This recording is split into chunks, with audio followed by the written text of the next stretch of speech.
Good morning, everybody. So today I'm just going to be talking a little bit about writing up the literature review and problem statement. And the idea is that it flows from what Dr. Navashni has just spoken about. So this is just one section of the overview that was presented just now. So the literature review generally is a challenge for most students. And yesterday it was spoken about the red writing that comes onto your proposal. It's largely focused on that literature review section.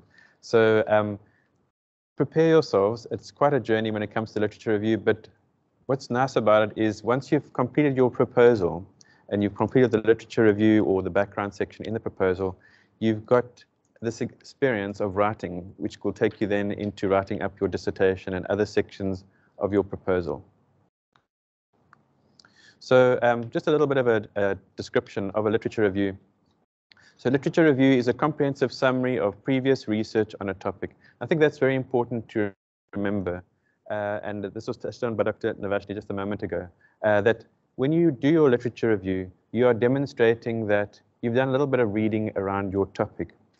You are not the expert on the topic, and so you need to draw on other experts to demonstrate that you have some understanding of the topic that you are discussing. So the literature review surveys scholarly articles, books, and other sources relevant to a particular area of research. What does it mean? It means that you're going to have to do a lot of reading. A lot of reading. Sorry, did I mention that you've got to do a lot of reading? So please prepare yourself and enjoy it. This is one moment in your life when you'll be able to read quite a lot. So the idea is that you're going to cover a range of different types of research or in a range of different types of forms of writing, articles, books, and other what we call grey literature and so on, including theses and dissertations. If I can just mention theses and dissertations, do yourself a favor. If you ever want to know what your final product's going to look like, you might be sitting here thinking to yourself, I'm going to write, an essay like I did in my coursework. But do yourself a favor and go and look for an old thesis, an old dissertation, and you'll see that it's usually over 100 pages. So I'll just allow you some time just to get back up. Okay, you seated? Good, good. Okay, so the review should enumerate, describe, summarize, objectively evaluate, and clarify this previous research. So what you need to demonstrate again by drawing on all these different sources that you can synthesize, I like that word, synthesize that information that you've gathered and represent it in a way that just supports the focus of your research. It sounds simple, but it's actually quite a challenge. And so that's what your supervisor or supervisors are there for. And also make the most of your peers, other lecturers, anybody that you feel that you can trust, just to give you a little bit of act as a sounding board and give you a little bit of feedback. It's always helpful if you talk to other people. But be very selective on who you talk to, because it can lead to confusion. And you must always go back to your supervisor and respect them as the supervisor. So just remember that. It should give a theoretical base for the research and help you, the author, determine the nature of your research. When you hear this word theory, don't get nervous. Don't get frightened. Very often the term theory or theoretical base refers to the existing research that has taken place. So it's not this fancy thing which is written in an abstract way. It's the existing research on which you're going to base your whole study. The literature review acknowledges the work of previous researchers, and in so doing assures the reader that your work has been well conceived. And Dr. Navashni also said earlier, with regard to that, when does my voice come through? Well, when you synthesize that information into something which is a combination of many voices, that is your voice. Without you saying it explicitly, it's implicit. And as Dr. Navashni said, your voice comes through even more strongly towards the end of your study in the whole process of analysis and writing up your findings. However, you need, again, and I have to emphasize this, show that you've read other people's work on the topic. And that's a sign of respect. It's kind of like going into a conversation at the end of the conversation and having just presenting your ideas to the people that are sitting there with you, and they say, no, well, we've already spoken about that. No, we decided already that that doesn't actually work. And so if you come along with your own ideas without having read somebody else's work, your peers in the research world will probably criticize you. So it is assumed that by mentioning a previous work in the field of the study that the author has read, evaluated, and assimilated that work into the work at hand. That is debatable, but we hope that this will be the case. That actually, when you present something, you haven't just spot, this is what students do and researchers do, they spot read. So they will just take a little bit here, a little bit there, but they haven't actually read the whole document. And let's hope for the best. This actually represents what they want to say. So a literature review creates a landscape for the reader, giving her or him a full understanding of the developments in the field. So you're drawing a picture. You're showing the reader that, okay, this is the area of research that I'm doing, and I want to enable you to understand what it is I'm trying to do. So this landscape informs the reader that the author has indeed assimilated or synthesized all the vast majority of previous significant works in the field into her or his research. So that's really important. Again, it's just demonstrating a sense that you've got a little bit of control over the research. And I need to emphasize that word control. As a student going into your studies, take ownership of your research. Very often, a student will only take ownership once they've actually finished that proposal. Very often, they think that the supervisor must take ownership, and they will drive the bus, and the student will sit at the back of the bus and kind of hope maybe they'll take them in the direction that they want to go. But basically, you need to drive the bus, and the supervisor will be your co-pilot. So the important thing is for you to, again, read as much as you can. So just to sort of re-emphasize, why review articles and books? It's to find out more about the field in which I'm working, to develop my own understanding of the field, to find out what other research has been done in the area, to keep up to date with the developments of the field. Dr. Navashti also spoke about using old documents, old templates and things like that. You really want to use the latest information that you can. And those of you who are doing quantitative research or cutting-edge scientific research, if you use old research, it's very possible that new research has been conducted in that field, and you end up using old data. And to base a problem or a study on old data is very dangerous. You're on very shaky ground. So you need to be careful that you are indeed referring to the latest information and also referring to the latest ideas on a particular topic. So then you'll look at your big organizations like the World Health Organization and any related type organizations specifically to your field. And you say, has anything new come, and do I need to refer to that? Because if I don't, when the examiner, think about that's your main reader for your study, is your examiner. They're going to criticize you because more than likely they know what you're writing about. And so they're going to say, well, something's missing here. So please keep up to date with developments in the field. That's why you have to do the reading. And just remember this, you don't stop reading once you finish your proposal, and then start up again when you start writing up a literature review, and then stop again. You've got to read all the way through so that just before you submit your final document, it's a good idea just to do a quick search for latest information, just so that you can update your final document. Very important, these articles and books place the research in context, and we've mentioned that already. It's very important to help the reader to understand where you're coming from. And then to identify theoretical perspectives that you might want to draw on. Very important. Okay. Theory is another topic altogether, and in the future, later on in this year, there will be some presentation on theoretical concepts and theories, which you use as sometimes people say a lens in which to look at your study. Just make a mental note of that, and you're going to look out for that either at faculty level or at institutional level. That's something also that you can touch on in your literature review. Okay, you also read to support your views and arguments. Very importantly, when you are doing a literature review, you must be able to support your arguments. You're not just plonking down ideas into a document. It's very often students do that. They just read something, dump it, read something, dump it. But there's no sort of connection between these ideas.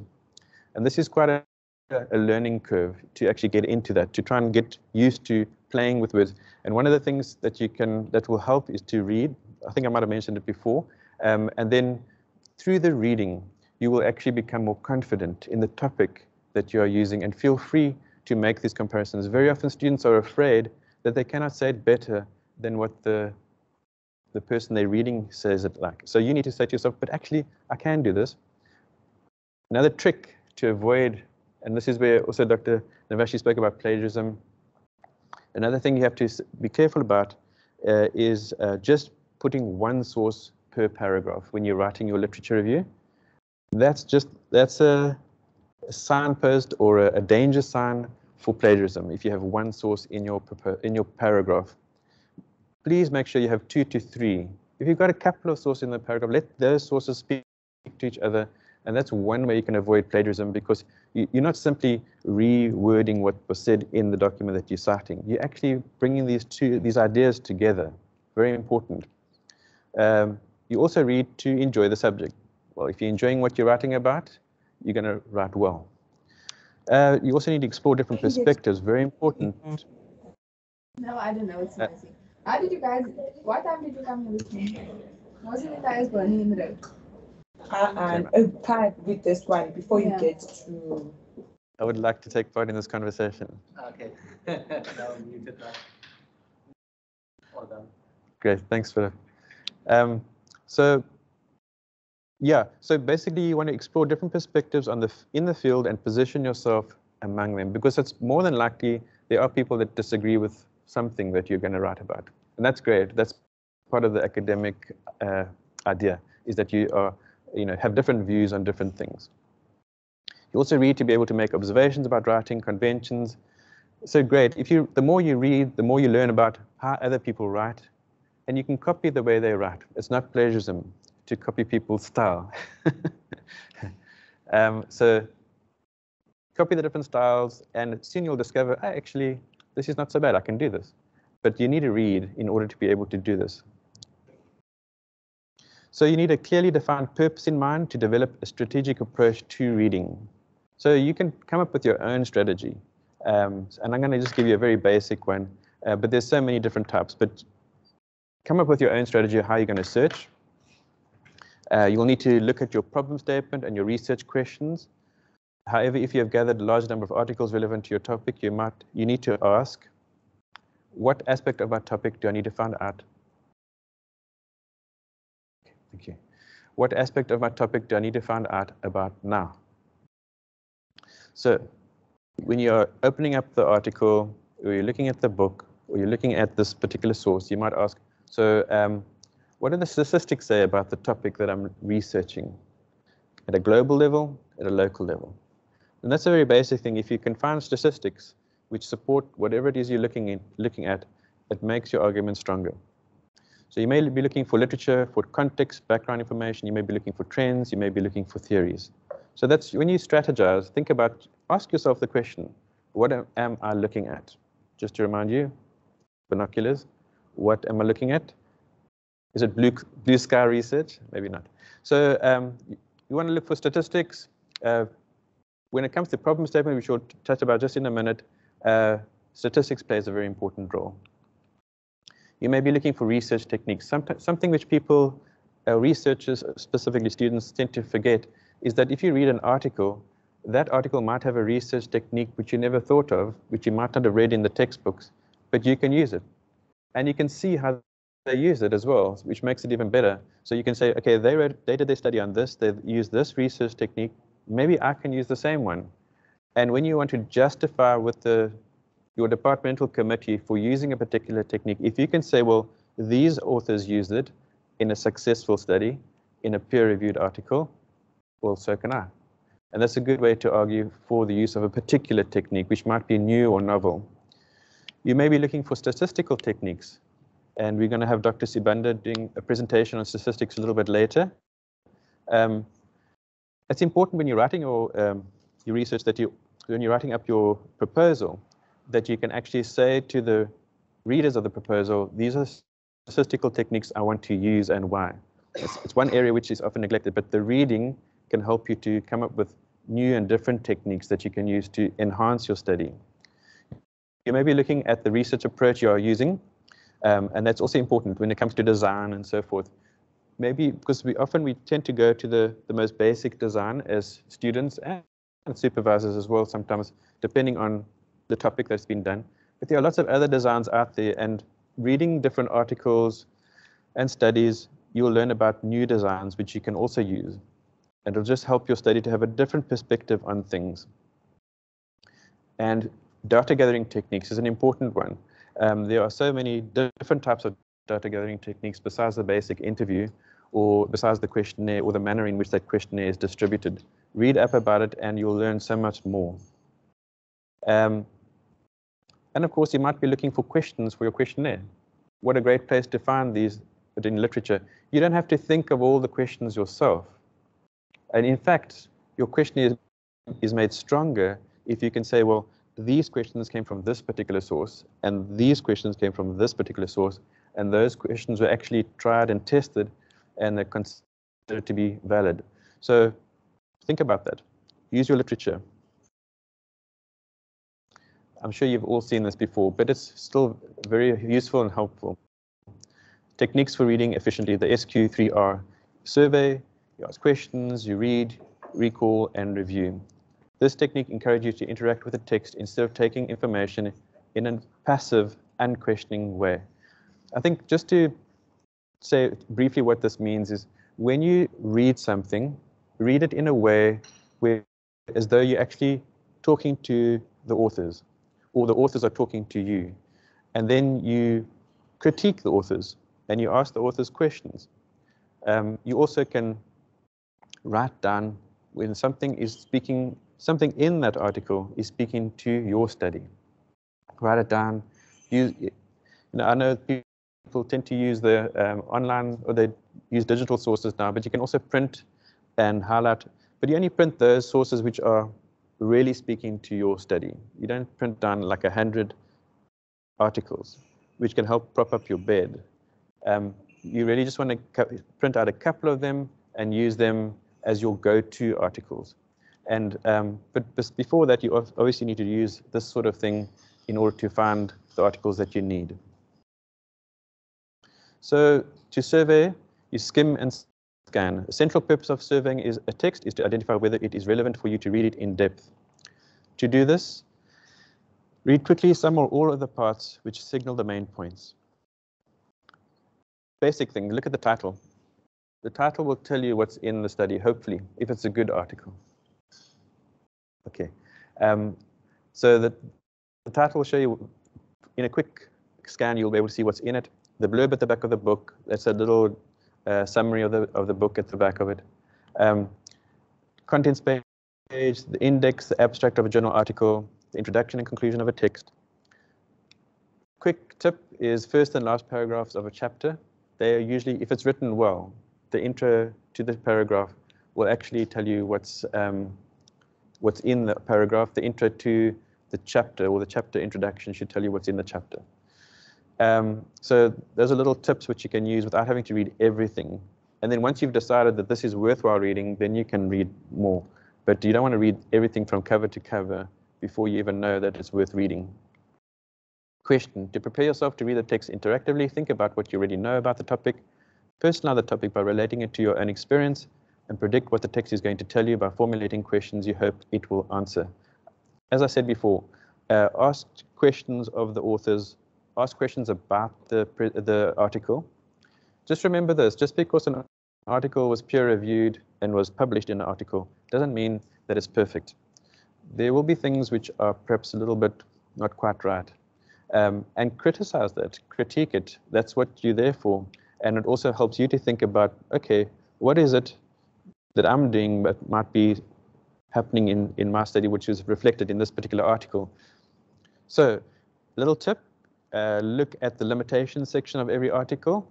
That limitations, which is where the study had a little bit of challenges, that can tell you where you can also have challenges in your own research. So have a look at that. That's what it's there for. It's not to to bash the authors. It's there to actually help you to make sure that when you do your research, that you don't make similar mistakes. Read and make connections. Make sure that you make notes, photocopy, write in the margins, have a relationship with the article. Recall and review. It's always helpful. Again, this is about taking ownership of your research.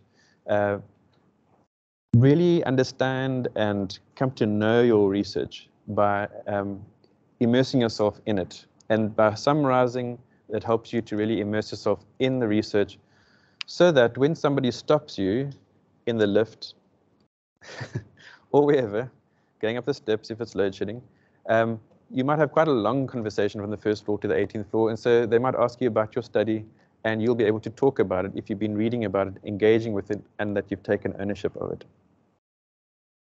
Read critically. Okay, I really like that extreme reading guy there with his helmet. You can't take reading lightly. Can be a rough journey. So I need to quickly move because of my time. So critical reading is very important.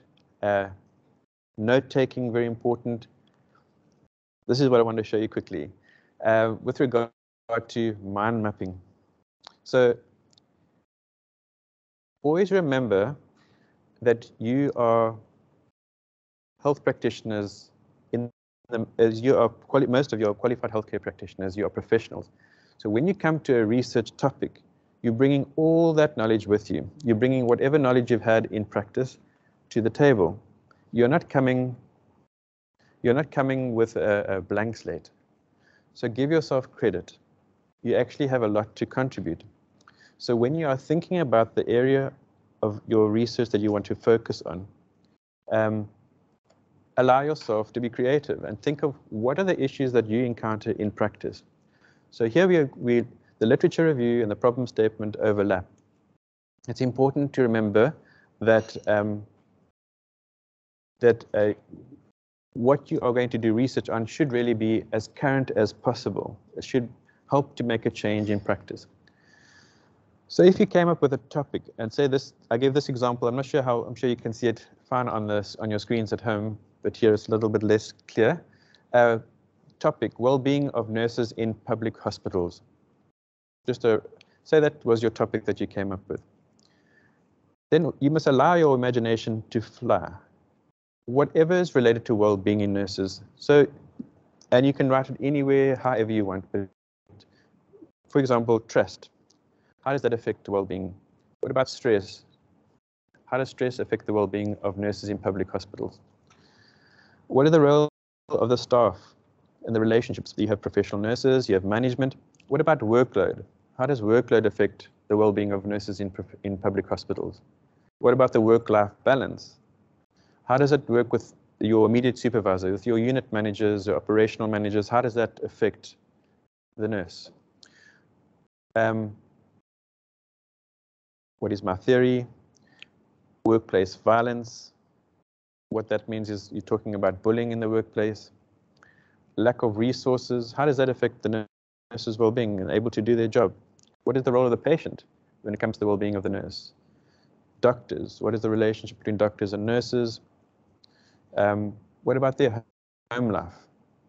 What about something like social capital? That's the way different groups of people interact, and how can that be strengthened? As you can see, this is quite a range of ideas that just come, you must just allow them to flow. And it actually works quite well if you are working with other people. So you put it down on paper and allow other people to share their ideas with you. And then you think of things you never thought of before. I think that you want to do a literature review, right? You want to write about this topic of well-being in order to build a picture of well-being of nurses in public hospitals. Well, a lot of the things that you saw in the previous slide could have been grouped together. So because you were just thinking randomly. So you could then put them into groups. So for example, you could have one group, which is, let me see if I can get this to work. No, but then you guys can't see it at home. Or maybe you can, I don't know. But anyway, if you look at the top right-hand corner, it says role players. So who are the role players? You've got nurses, you've got doctors, you've got general assistants, patients, allied health professionals. So you've got all those role players. If you go to management, you've got human resources, unit managers, nursing services managers, supervisors. So you've got all these different people within the management structure. If you think about stress, well, what causes stress? There's issues of trust between nurses, there's the pressures of workload, there's workplace violence, there's burnout, there's compassion fatigue. Okay, what about hospital resources? Well, you've got human resources, and that relates to staff shortages, skills. You've got material resources, which relates to medicines, equipment, beds, and so on. So you've now managed to take all these things in the previous slide, and you put them into categories. So you've got 3 main categories for this particular slide, which speak to well-being of nurses in public hospitals, which is your topic. And then you can arrange them in more a linear fashion, where you've got role players, and you can actually literally have a heading, if you want to work with headings in your literature review or background. And you can talk about the nurses, talk about the doctors, talk about the allied healthcare professionals, and so on. You can talk about another section on management, where you list all the related role players. You can talk about stress. This is just one example, and this can be the way that you arrange your literature review. You can actually put it in this order. You wouldn't have touched on everything here. This is not necessarily everything. You're going to think of more things as you read. Remember, you need to read. So you're going to read around all the issues around role players. You're going to read around all the issues around management, around stress. And in the reading, you're going to find more things to talk about. And this is going to add to your background. And so this is just one way which will help you to actually construct and arrange your thoughts within your background or literature review. Notice I keep saying background. Why? Is because what you are writing with regard to what you've been reading is a background to your problem, which we'll just talk about now. Sorry, I'm going to have to, sorry, if you just will bear with me for 1 second. So a tip when it comes to the actual writing is the use of linking words. If you want, so I haven't talked about academic writing, but I just felt that this will just be helpful for you. If you struggle with writing, one thing that you can do, and this is through the reading as well, is look at how academics write.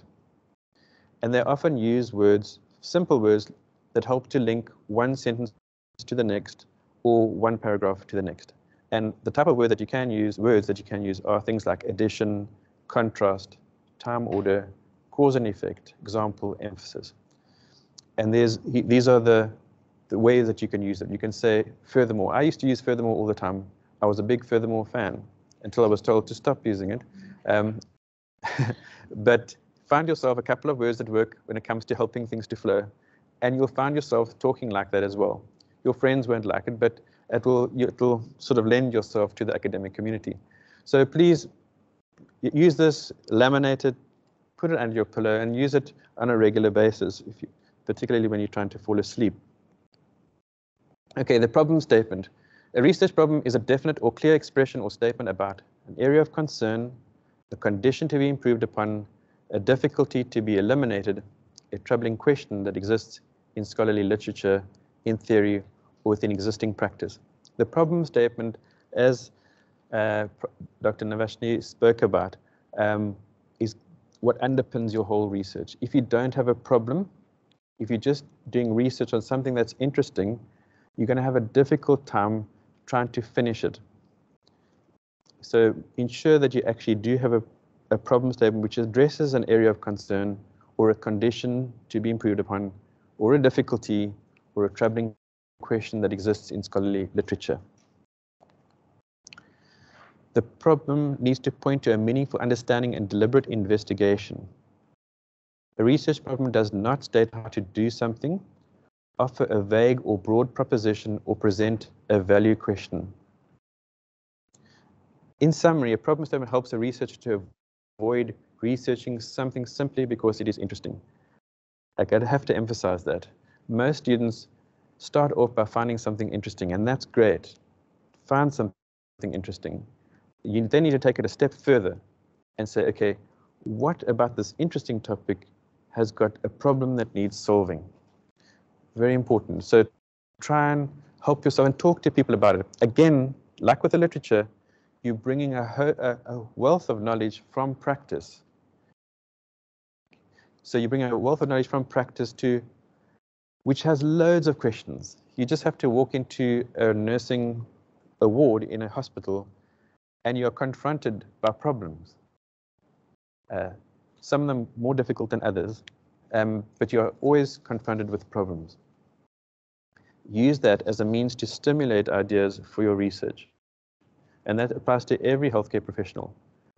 There are masses and masses of problems out there that need solving.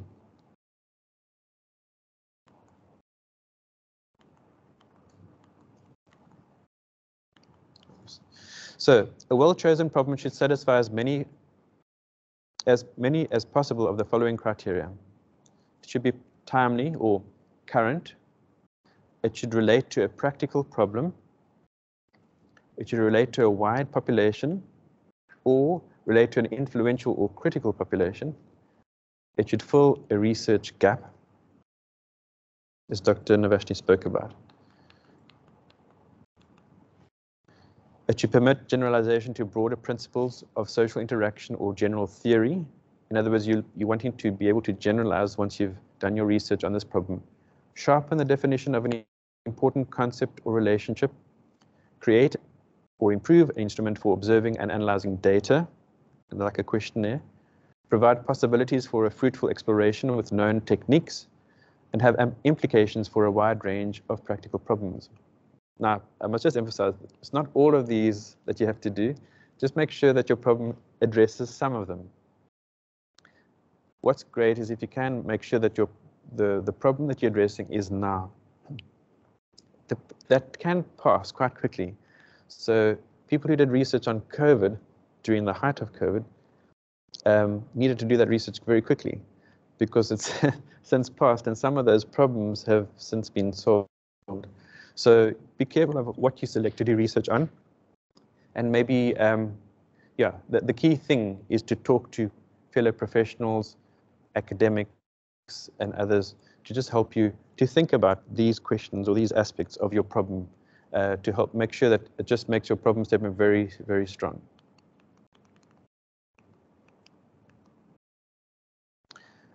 Very simple. A problem statement looks to answer the W questions. What? That's the what and the who and the where and the when and the why. So what is the problem about that you wish to investigate? What is it about? Simple. Who is involved with the problem? Where is the problem taking place? When did the problem take place? And why are you interested in researching this problem? Theoretically, you can put all these W's into one sentence, but we encourage you not to. Because the problem statement we normally like in this institution, we normally like to make it 1 to 2 paragraphs, but not too long. And please don't try and solve the problem while writing that problem. That is for the research. It's going to take you 100 pages to answer that question or answer that problem. So make sure that what you're putting to the problem statement is just looking at these W questions and helping the reader to understand it. What is it? What is the problem about? And you're going to find this, together with the literature, one of the most challenging aspects of your research, because your research supervisor is going to do their level best to try and drill down to what the problem actually is, to help you to solve it. Because if your problem is this big, it's going to take you this long to solve it. If your problem is this big, you'll have more chances of solving it. So you need to make sure that it's very much manageable. So please be patient with the development of this problem. And even after your supervisors feel that, this can work, it goes to the research committee and they say, the problem is still not there. Everything else is beautiful, but the problem is still a problem. And so they're going to ask you to make further change. And it could go to the next committee and could have something similar. But don't be distressed by this, because it means that those committees, together with your supervisors, are ensuring that you will actually reach the target of or the goal of your study, which will be discussed soon in the next session. A problem statement example very quickly. It can be anything. So for example, this is a little diagram which shows an informal setting, there's a little boy called Sipo. He plays in stagnant water. He gets diarrhea. His mother tries to treat him, not successfully. And on the way to hospital, okay, it's a very grim story, but Sipo passes away on the way to the hospital. This is a reality for many communities. And this is a worthwhile problem that could be researched. So how do we present this in the form of a problem statement? I'm just giving you a little example, and hopefully it will be of help to you.